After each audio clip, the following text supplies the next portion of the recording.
State, you go to Florida. What's that recruitment process like? Because my understanding of recruitment is they'll throw girls at you, they'll throw XYZ at you. That ain't anything you're interested in. With all due respect, obviously, we know his story. Yeah. So, but what's recruitment like for you? It's probably different than it was for Aaron Hernandez. Yeah. You know what I mean? Oh, I can't wait to talk about Aaron, but go on. Okay. I would say that recruiting was really unique and different from school to school. And the schools that really do it well, like the Alabamas, the LSU, Southern Cals, Michigans, they do it really well. And actually, I didn't think that Florida at the time recruited as well. I wasn't even interested in Florida until my senior year. They got rid of the whole coaching staff, brought in Urban and Mullen and all these great coaches. And it really changed I was honestly planning on going to Alabama the whole time. Oh, really? Yeah. Wow, that's ironic. Until the very last moment. And people don't actually realize how close it was. I literally had to tell the world on maybe December 15th at 5 p.m. in the afternoon in an auditorium that was packed, half orange and blue, half red and white. And I was so torn. I couldn't make a decision until literally the last second. And I'm standing outside with my dad, and there's a process that leads up to it. And I couldn't make a decision. And I'm just like, Dad, what do I do? What do I do? What do I do? And he's like, all right, let's go back over priorities. This is 5 minutes before I have to tell the world. And he says, all right, Timmy, what are your priorities? And I say, that is what you tell me. It's the people. It's always about the people. It's most important. It's who you're around. He said, I agree. But can I ask you a different question? What if it's not about all the people, but it's just about one person? Because you can't get coached and mentored and trained by everybody. If you could just pick one, who would you pick? And I said, man, I love Coach Shula at Alabama. But if I could just pick one, it'd probably be Coach Meyer. He said, okay, then there you go. And I said, all right, I'm going to go to Florida. Why Coach Meyer?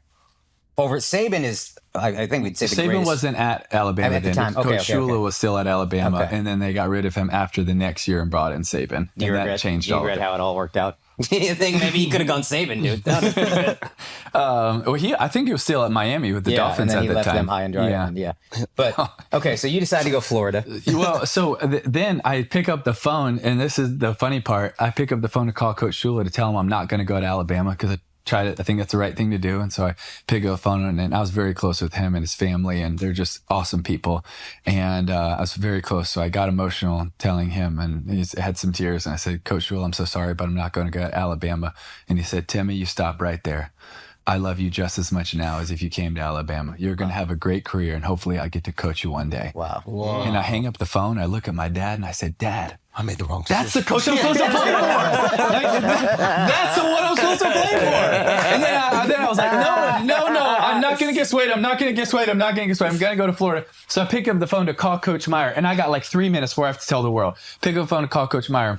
I'm wiping off these tears from Coach Shula in Alabama, and Coach picks up and he's like, hey, Teeves, how we doing? And I'm wiping off tears, so he doesn't know they're Alabama tears, but he's like, and I say, hey, I'm good. Hey, Coach, I'm coming to Florida. And right before I say that, his phone goes dead.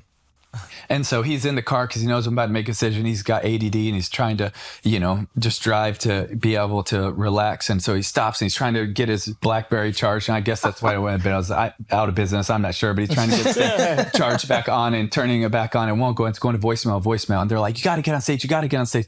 So I rush onto the stage and I sit down, and my family and some friends and coaches are sitting up on stage, and they're got a countdown going. Their ESPN's micing me up. My dad's sitting right beside me. And as they're miking me up and they're literally counting down, I go, Dad. And he's kind of annoyed at me. He's like, what, Timmy? And I said, Dad, I didn't actually tell Coach Meyer I'm going to Florida. I could still go to Alabama. and so the audience can't hear me. But everyone, because I'm mic'd, everyone with ESPN can hear me. Yeah. And so you can kind of see, they're like, what's wrong with this kid? You're Right? working on the production. Yes. Oh my God. They're like, what's wrong with this kid? And I'm like, Dad, what'd I do? And they're like, 5, 4, what do I do? Yeah. And then we go live, and I answer all the questions at the end. They say, next year, where we be playing college football? And man, on one hand, it felt like a split second. On the other, it felt like eternity. But going back and forth, I really just went back to what my dad said, and why I picked Coach Meyer is I really think that his vision and his belief were different, unique, and contagious. What do you mean by that? That hope is a good thing, especially when we talk about it as like a faith-based thing. But hope for a college football team, it's a sucky strategy. You don't show up on Saturday and hope is your strategy. Right. And there's too many that hope was their strategy. But for Coach, that wasn't it. He would pull you into his office and he would, I said, Coach Meyer, I shouldn't say Coach here, you're like Coach. And he would pull you into it and he would say, hey, this is what we're doing. But if we get you and we get this player and we get this player, this is what we'll do. Right. And this is how we'll attack a defense. And so what I think great leaders do is they paint a vision of where you're at, but where you can be if you buy in and you get the right pieces. And that's what he did that was so unique and special. But then it's not just enough to have the vision. You also have to believe in it with your whole heart. Right. You have to believe in it. And those are two things that I felt like were so contagious and the best leaders do. They have a vision. People can see it. You can communicate it. You can command it. Right. But then you believe in it wholeheartedly. And that was contagious for me. So I really felt like at the end, that was the turning point. Okay. I'll go through a wall for this guy. I mean, even just the way he said that. We're going to get to some of his speeches. He's got some all-time speeches. But, okay, so you go to Florida. I think, is it your freshman or sophomore year, you're backing up Chris Leak, and you're used as kind of like a utility player. Yeah.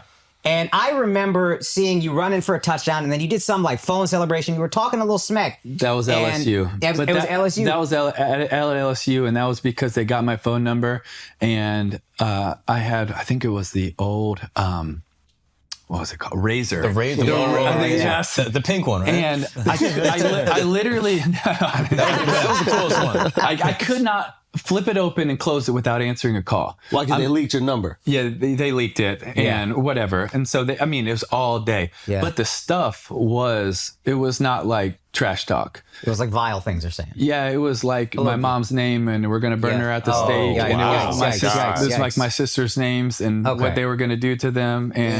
And some were, I think, just playing, but some just take it way too far. Right. Yeah. So when we went to that stadium, I was very upset. And so when we scored that time, I ran over to the student section and said, dial me up, keep calling, let's go. Wow. Which is fire. Probably not the most humble thing I've ever done. But this is funny. Sick, though. I was also it was just personal. No, I know. You know. And I didn't know that backstory. And the announcers said, this is my introduction to you. They said, Tim Tebow will talk a little smack to you or something. And I was like, oh, he's like a cocky guy. I didn't know you as a God-fearing person, whatever. And then I found that out, but I was like, oh, he'll still talk a little trash, which I think is cool. It's Were you talking some shit? No, not really to the players. I wouldn't like necessarily talk. A lot of trash. We had a lot of players on our team that were really good at that. And I could let them do it. So they would handle it for there was you. a few times that they were so funny. Like talking trash, like at the line of scrimmage, like I would verbally laugh. Like what? This is perfect. Who was the best? Who was the best on the line? Well, I love them very dearly, and this is just positive, not in a negative way for them. But the Pouncey twins they're just the best. They're just the best. Okay, what would they say? What is a lot of stuff that I can't repeat and won't repeat. But they would know certain things about the D tackle or defensive ends, and then it would just be a constant. They would just keep going through a Rolodex and just wearing them out. And see, for me, it's never like that. It was more of just like when I get tackled, and there would be a lot of stuff that people would say or spit. Like, we made a big deal about spitting. I can't tell you how many games someone spit on me. Spit on you? Oh, a lot. Yeah. And they didn't even know you're into that. Their mistake. Joke's on you. But one of the best ways that I've found to really bother people and really get under their skin is truly with kindness. And I don't say that as a joke. Like I would get hit, and if I beat them up and I was like, and they're saying something, that they're trying to get in their mind, I'm like, man, that's a great hit, dude. God bless you, man. I appreciate you. I'll see you next play. Like it would drive some of them nuts. What do you say? You can't say that. I've had so many that would say, you can't say that to me. You broke